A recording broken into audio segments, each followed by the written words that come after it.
There are probably a few religious traditions which are as misrepresented and misunderstood as Tantra is today. If we do just a simple Google search on the term Tantra, or if we search on any bookstore online, the vast majority of things that will come up will have something to do with sex. So tantric sex has become quite a trend in the last few decades, especially to the point that the term Tantra has almost exclusively become associated with it in a general sense in India as well. Tantra often has negative connotations not only associated with sex, but also with things like magic or dark occult practices. As a result of that, it has somewhat of a bad reputation both in India and in the West.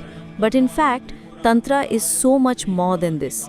It is a very significant religious, spiritual, and intellectual tradition that has influenced not only various strands of what we refer to as Hinduism, but also Buddhism, Jainism, and essentially most religious traditions in India. And while things like sexual rituals or magic can be part of this vast tradition, their role has been vastly exaggerated. This sadly obscures one of the most fascinating movements in the history of religion in India. In this brief presentation today, in this 1 hour, 1 hour and a half, we will try to dispel some of these myths and form a more comprehensive perspective. So you ask yourself, what is Tantra? Tantra, like most things in this field, can be very hard to pin down, and it can mean many different things. Music, to break down the word, if we were to break it down into two parts, Tan and Tra. So Tan means to extend, to pull, to physically be able to apply something consciously, able to apply, so you are someone who is actively doing it. So pulling as in an action. So you are pulling something, it's not happening on its own. And the other part, Tra, is a technology. So it's an infrastructure, an architecture. It's not just a tool, it's not a technique, it's a process.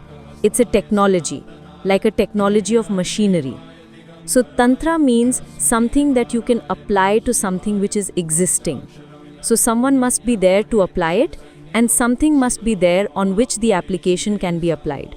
So the term is very broad, and it has been used in a very general sense through history to mean teachings. The Tantra we all talk about today usually refers to a tradition from between the 5th and the 8th century.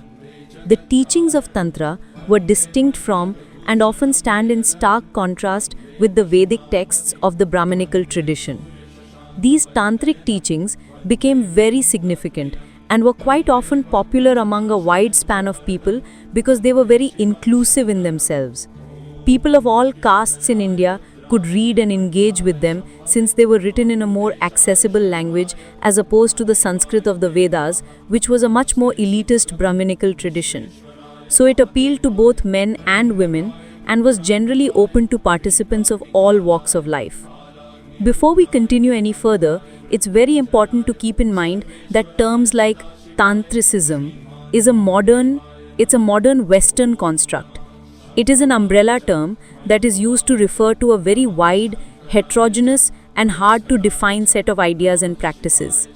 The word Tantra, the Sanskrit word Tantra, has never been used in the form of ism. So the tantric tradition itself never referred to it as Tantricism. So Andre Poe has an interesting paragraph on it, and I'm quoting it literally. The term Tantricism was coined by Western Indiologists of the later part of the 19th century, whose knowledge of India was limited and who could not realize the real nature, let alone the extent of the tantric phenomenon. They believed that the practices and notions they discovered in Hindu and Buddhist texts, named Tantra, hence Tantricism, was something very particular, exceptional and limited, contrasting sharply with the general respectable field of Indian philosophy and religion. A particular domain one could easily circumscribe. But with the progress of studies in these fields, one came to realize that apart from being a limited phenomenon, Tantricism was in fact something vast, diffuse, diverse, and a very difficult task in trying to define this term. It's an incredibly complex term. There are many different schools and traditions that can often be very different from each other, so it's very hard to classify them under one explanation. So what we will do today is temporarily accept this Western term of Tantra or Tantricism and try to get an idea of what is referred to and what is meant when people talk about this term. So most likely, it will be the wrong place to start from. But it's probably necessary in order to be able to reconcile it to a more acceptable and workable explanation of the term further down the line. So as tantric teachings started to emerge, they were especially associated with Shaivism, which is the religious tradition that worships Lord Shiva as the supreme god.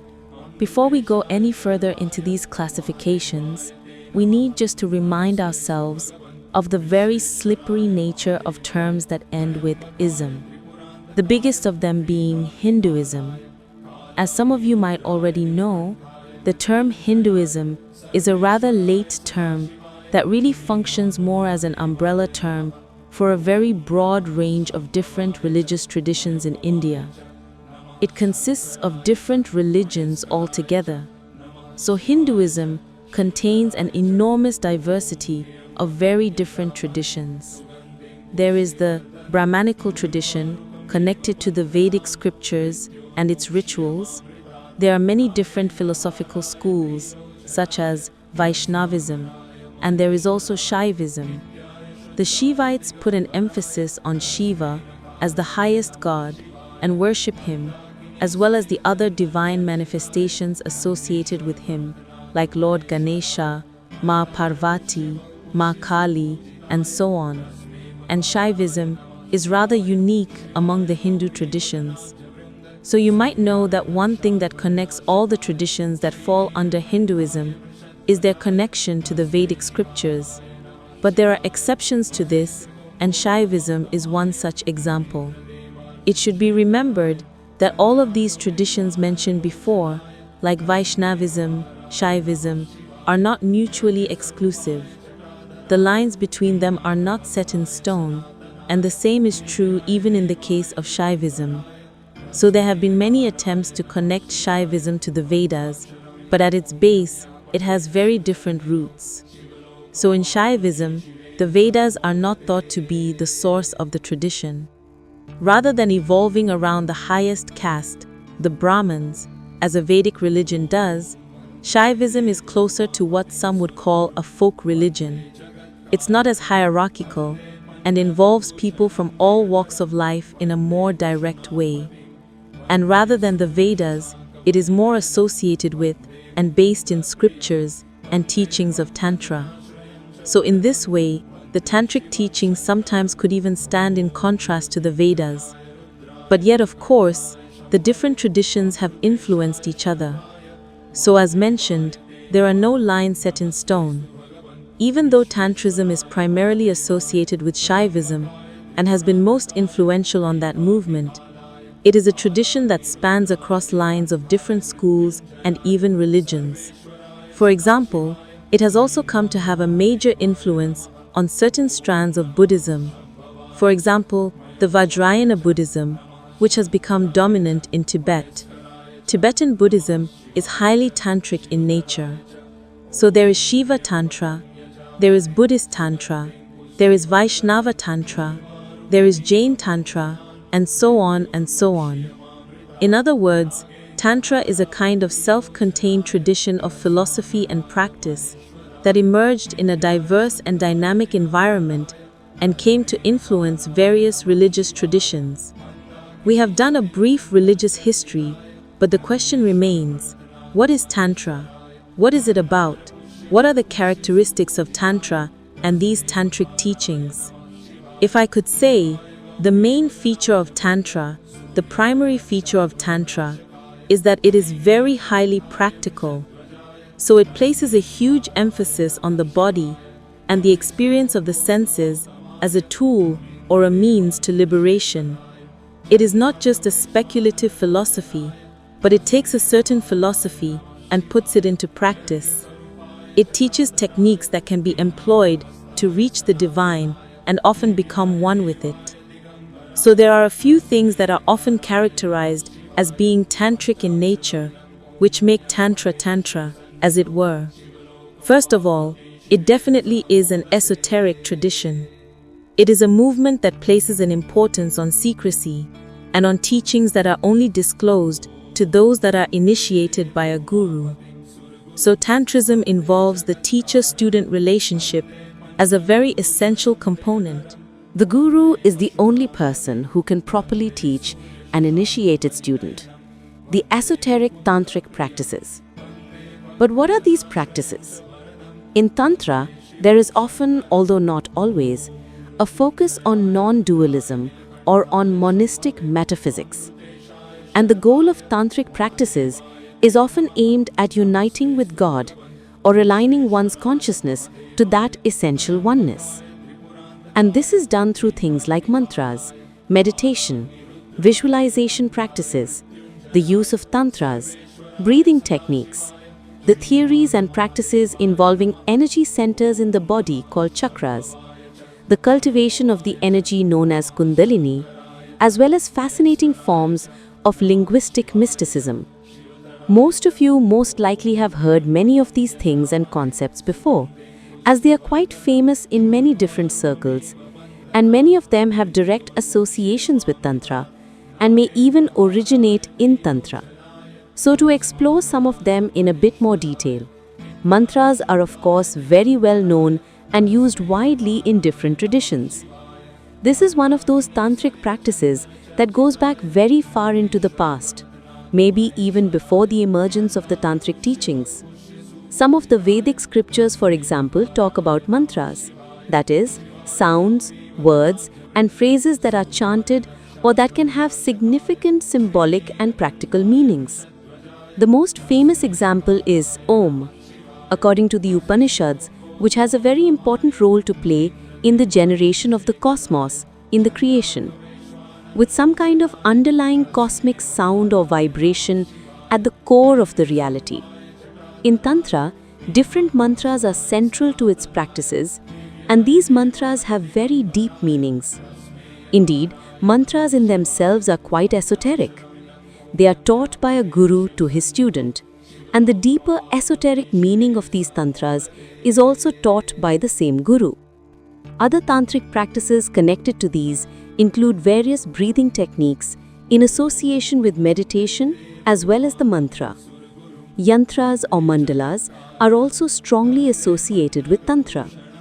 We have all seen some of the beautiful and intricate designs of yantras and mandalas in Buddhism as well as Shaivism and other traditions. These are pictures of geometric configurations of symbols that can vary from quite simple to very intricate and detailed. The context of these yantras can vary as well. They can represent various gods, different words, or represent a spiritual journey, among many other things. They make up a very significant part of tantric practice. Tantra also involves physiological theories regarding different energy centers in the body called chakras. There are different theories about the number of chakras, but for the purposes of this presentation, we'll consider 7 of them, beginning at the base of the spine and then moving upwards, ending at the crown of the head. At the base of the spine is a kind of storage of the divine feminine energy, which is commonly called as kundalini, meaning something like coiled, and is actually sometimes associated with a snake. Much of tantric practice, including the recitations of mantras and all other practices mentioned here, is aimed at manipulating this energy up and down these chakras in the body. The kundalini energy at the base of the spine will then awaken and coil upwards like a snake from the base to the top and instigate a mystical experience. So what is the very famously referred to today as the Kundalini experience? So this kind of knowledge made its way into various other traditions within Hinduism, such as yoga for example, and is frequently encountered today in many various New Age types of movements. So this would be a good example of the already mentioned fact that Tantra as well as related traditions like Shaivism and Shaktism is quite practical and very body-focused.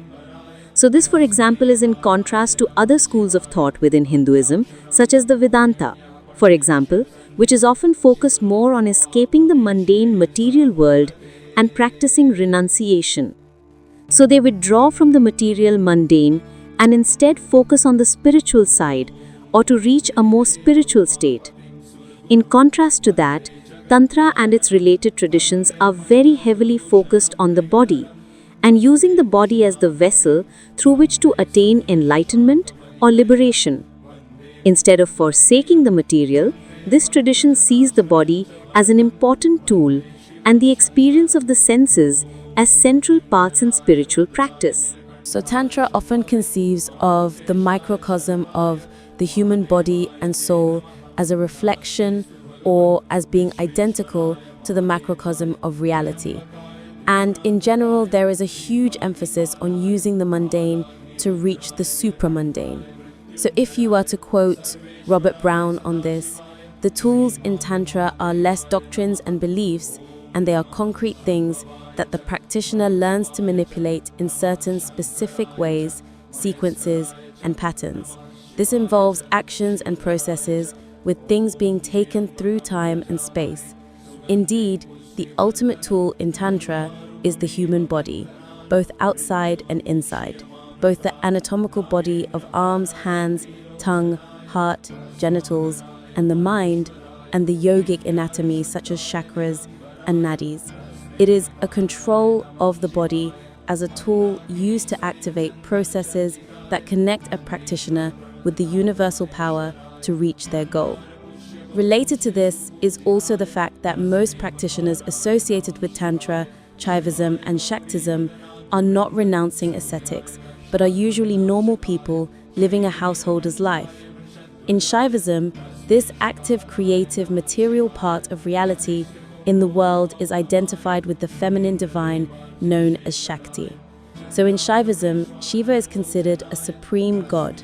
Shiva is identified with things like consciousness and the self, and as awareness that is always experiencing bliss, which is identical to himself.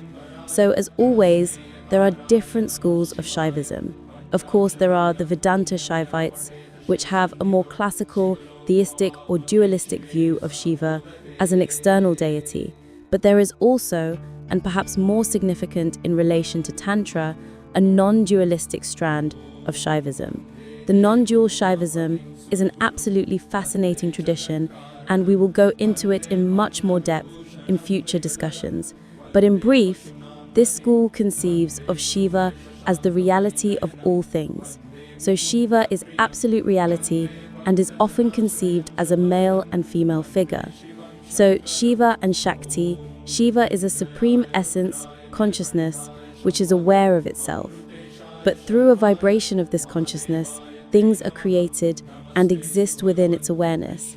And the active, creative part of this divinity is Shakti, the female divine counterpart, which manifests in the material world. So in other words, Shiva is everything. But there are different aspects to the Supreme Being. The true form of Shiva cannot be known or grasped by our human mind. But according to available tantric texts, a feminine divine energy, Shakti, can be directly known and experienced because she is the Supreme Being as it manifests in the material world. So the tradition that puts its emphasis on worshipping the goddess, or Shakti, is known as Shaktism and is very significant in relation to Tantra. So as we can see, Tantra and the Shaivite tradition, especially in the form of Shaktism, identifies the mundane world more directly as divine, or as part of the Supreme Being. So we can compare this to Advaita, that Brahman is all there is, and nothing exists outside of Brahman. But even there are figures like Shankara, for example, who make a point of the fact that our regular experience of the worlds of the mundane is the result of ignorance and should be discarded, in a way. So this doesn't exist in Tantra, or Shaivism, or Shaktism.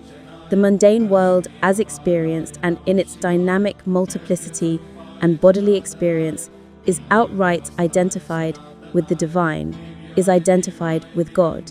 And we can see how this naturally leads to a perspective and practice that allows for the body and the mundane to play a much more central role. So reality in its fullness is a union of Shiva and Shakti, of the divine feminine and the divine masculine. So the supreme consciousness and this dynamic and creative manifestations. So the tantric focus on the body and the metaphysical ideas presented in tradition like Shaivism and Shaktism so allows us very nicely to circle back to our original discussion regarding practices relating to sex. It is true, as I said in the beginning, that the role of things like sexual rituals have been greatly exaggerated today by people talking about Tantra. But that isn't necessarily to say that there has been no place for that in the Tantric tradition at all. Of course, there has been, but it has been nowhere near as significant or central to the tradition as many may assume today. So indeed, when we talk about Tantra, there is often talk about the so-called right and the left-hand paths. You might have heard these terms a lot in contemporary occultism or New Age-related movements, but these concepts actually originate in Tantra. Important to remember is that Tantric views are often a lot more complex than a simple two-sided dichotomy. But often Tantra and related traditions were divided into the right-hand path, or the Dakshina Natra, and the left-hand path, the Vama. So the right-hand path is associated with practices that are more orthodox or that follow the culture and the religious norm of that particular society. So most of the regular religious practices that you think of, like prayer, offerings, or any such things, fall under the category of the right-hand path. The left-hand path, on the other hand, is associated with heterodox practices, rituals, or tendencies that are often taboo or considered extreme by outsiders. So in the Tantric and the Shaivism tradition, these can include spiritual practices that are antinomian, so they go against the norms. They are very much taboo, things like drugs, alcohol, even things involving dead bodies, and indeed things like sexual rituals too.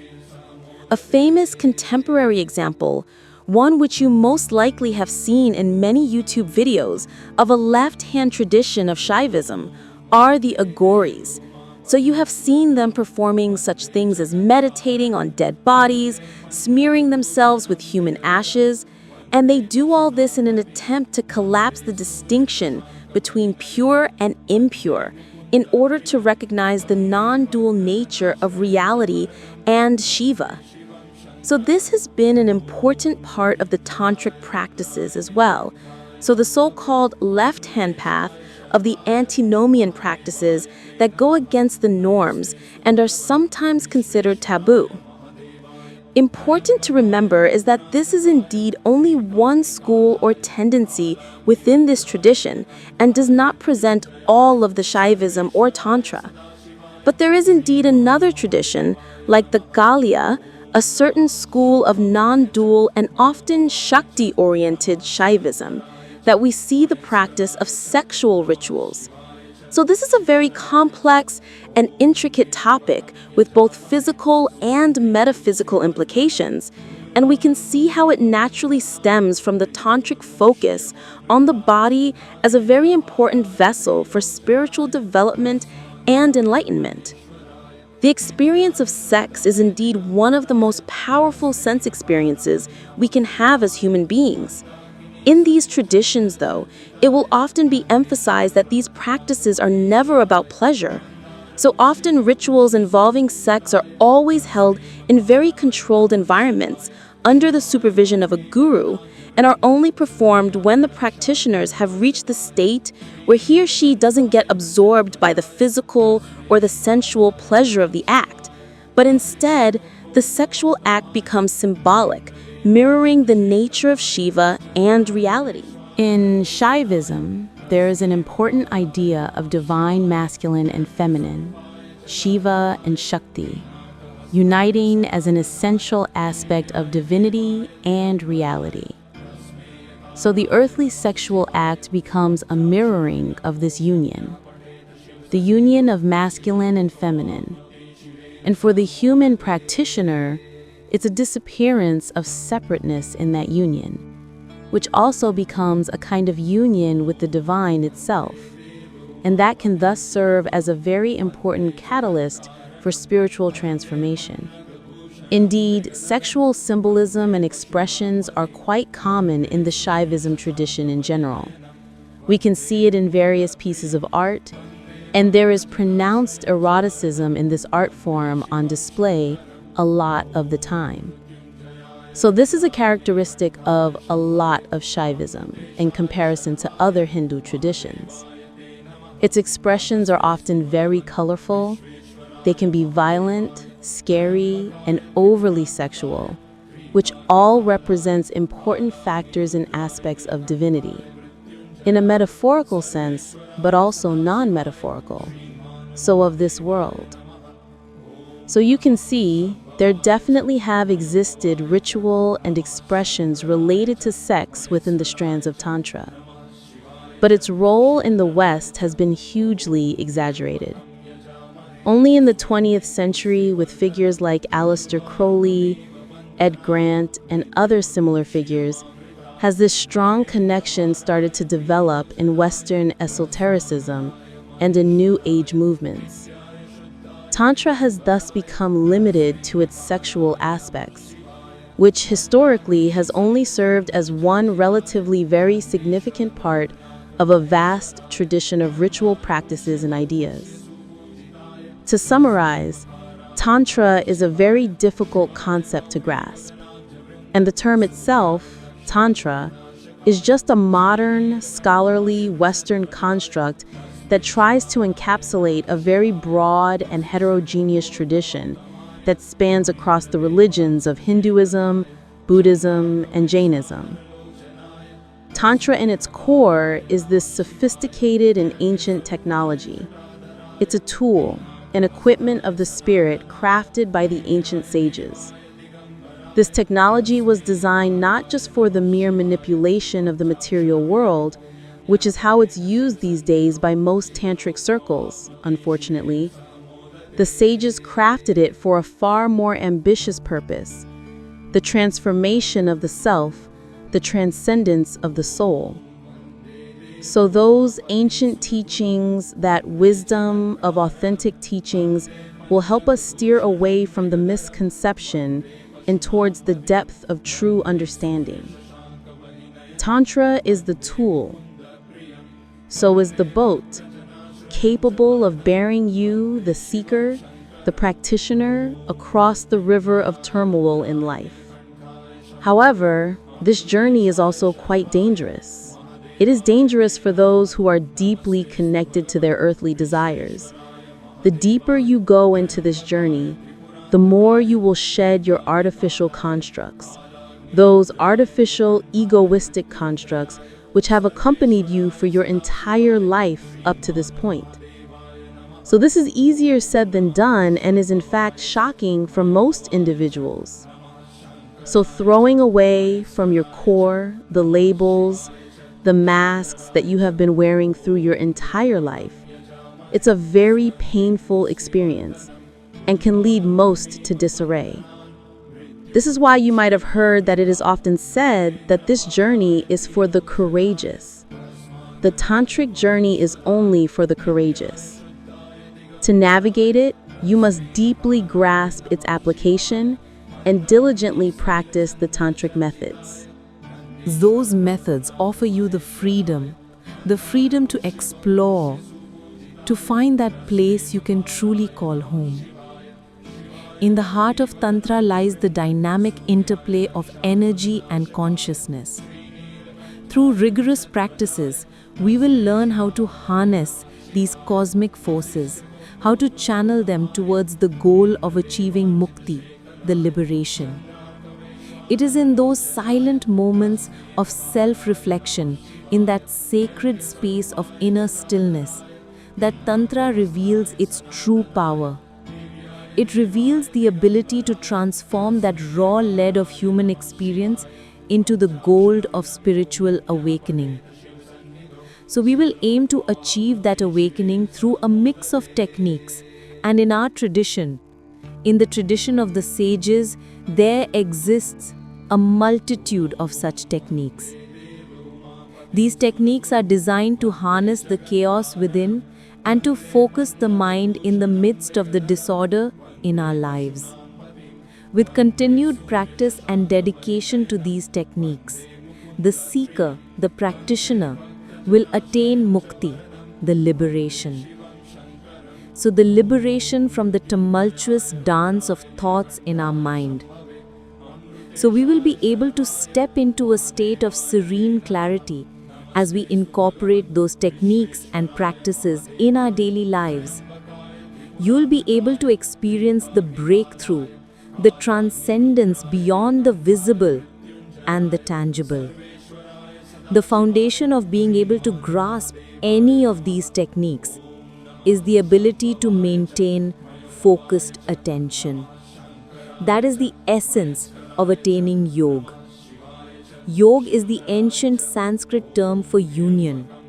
So to attain yoga is to achieve union and harmonious balance between the body and consciousness. Mastering this ability to maintain the focus is known as dharana, a word roughly meaning profound concentration. The holding focus on this cacophony of our monkey mind is a formidable challenge. So this practice begins with a meditation technique. So striving to maintain concentration even as disorder reigns in our minds and in our lives.